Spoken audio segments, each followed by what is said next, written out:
మేము చదువుకునే రోజుల్లో చిన్నప్పుడు సరైన బుక్సు, న్యూస్ పేపర్సు ఏమీ గాని అవైలబిలిటీలో ఉండేవి కావు. చాలా తక్కువ అవకాశం ఉండేవి నేర్చుకోవడం కోసం. అప్పుడు ఇంటర్నెట్ లేదు, బుక్స్ సరిగ్గా అవైలబిలిటీలో లేవు. ఏదో లైబ్రరీలో ఉండే 1, 2 బుక్స్‌తోనే వాటిలోని ఇన్ఫర్మేషన్‌ని మేము తెలుసుకోవాల్సొచ్చేది.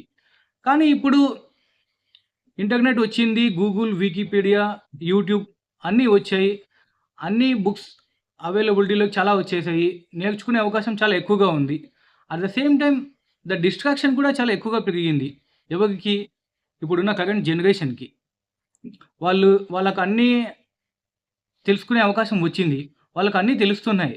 కాబట్టి ఇప్పుడున్న పేరెంట్స్ మీ పిల్లలకి అప్పుడున్న పేరెంట్స్ లాగా మీకేం తెలియదు, నీకు నాలెడ్జ్ లేదు అని చెప్పడానికి లేదు.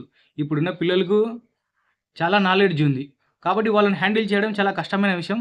చాలా పేషెన్స్ కూడా ఉండాలి.